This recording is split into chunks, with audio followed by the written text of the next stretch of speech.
Hi, this is Emily of Beauties and Headcanons. Thanks for listening to the following broadcast on Public House Media.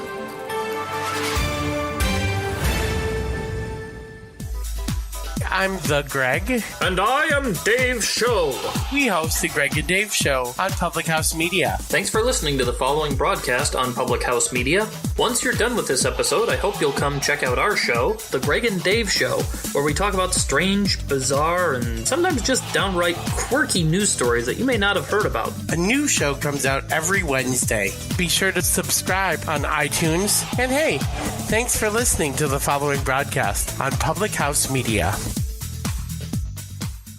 In 2014, Germany shocked the world by putting together one of the most talented and most dominant rosters in soccer history. Götze! It's Mario Götze! Argentina, they were so close, yet couldn't put it together when it most mattered. Now you've got an Argentina team that's hungry for revenge. Messi! And Yeva couldn't stop it! But what about England? Pass to Rooney. Sturridge in the middle, there he is! Goal! Or France? And Sissoko! They're running riot! Or Spain? It's broken for Fabregas. Now it's Iniesta. This is it. That's the goal. All 32 teams in this tournament are vying for the opportunity to hoist the World Cup trophy. Still Gervinho. Oh, he's done it. If you want to be a part of the action at Russia 2018, you're going to need your soccer passport, the World Cup edition. At Public House Media, we are excited to launch a new soccer podcast called Your Soccer Passport World Cup Edition. Come alongside hosts and fans and guests from around the world as we bring you all the action from the 2018 FIFA World Cup. Because who knows, anything can happen in the FIFA World Cup. What about that? It's John Brooks! So come on, grab your soccer passport and join us for all the action from Russia 2018. A sensational! Hello there, Your Soccer Passport fans. This is Brice Burge with a rapid reaction to the big announcement of where the 2026 World Cup will be played. In case you have not heard yet, the joint bid of the U.S., Canada, and Mexico did win. That was a win in a 134-65 vote over Morocco, the only other country to put in a bid at all for that World Cup. It's the first time in 32 years that a North American country will host the Men's World Cup. The 2015 Women's World Cup was held in Canada, but it is a big deal for a lot of people around the region and the world. So we'll break down the 5 big key points to kind of push as this story develops.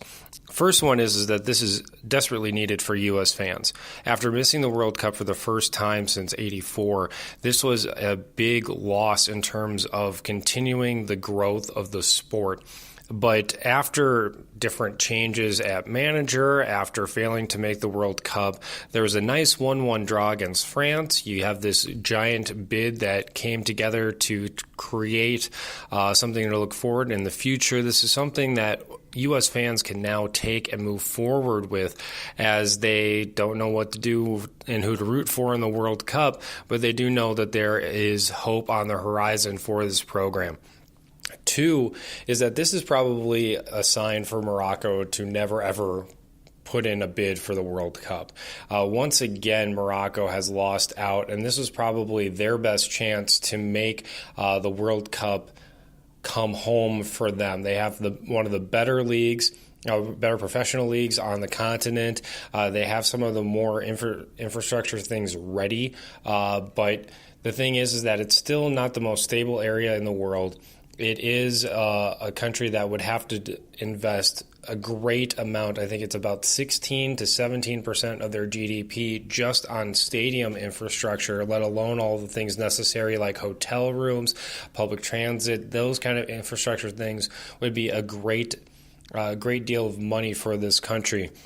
I'm not saying that it wouldn't be able to happen, but that stability that the joint bid was able to provide was tough for Morocco. The thing is that Morocco's tried and tried and tried again, and with the corruption under FIFA, it was not really sure if it was just because Morocco wasn't something that was desirable as a host nation, or if it was the corruption. I think this kind of provides a more clear-cut answer. 3 is the political landscape. Just the other day with the G7 summit, the continued angstiness is probably the best way to put it between the Canada and the United States and Canada struggles. Multiple tariffs, multiple questions in terms of commitment to international trade agreements. All these things continue to boil down to something that we haven't really seen between the U.S. and Canada, which is a possible emerging trade war. As these countries now have to individually work with each other alongside Mexico, where Mexican and U.S. relations have also struggled in the last 6 to 7 years. These countries now have to work together to put together a little bit more effort into this big bid. And how that's going to change with politics moving along is going to be a huge sign forward of what's going to happen in American politics and what's going to happen with international policy. Fourth one I'm just going to throw in is kind of a fun one. It talks about the local aspects of what a World Cup can bring, is Nashville is a sports city. Nashville 20 years ago was just getting the Titans relocated from Houston. They hadn't had a hockey team yet. They had a couple of minor league teams, but that was about it. Now Nashville is a constant talk for possible expansion bids, possible relocation bids, and this is a town that went from country music only to now being a huge sports fandom city and all of these great things that come along with that. It's truly fun. They're truly passionate people, and it will be truly interesting to see how Nashville, along with some of the other smaller cities like Cincinnati or even like in Edmonton, could possibly grow from the World Cup being around. And number 5, the biggest one of all, is the auto bids and the expansion process. Canada, U.S., and Mexico now all have auto bids to get into the World Cup, and that's huge because that means that the 3 teams there don't have to worry about qualifying to get in. U.S., that's a little bit of a breather, seeing that now they are not in there because they failed in the qualifiers. And U.S. and Mexico consistently beat up on each other in the qualifiers, as CONCACAF just does in general. Also for Canada, who's had struggles putting a men's team in the World Cup, this means that they can kind of focus on growing a team to live up to expectations instead of constantly having to fight and fight and fight just to get on the board.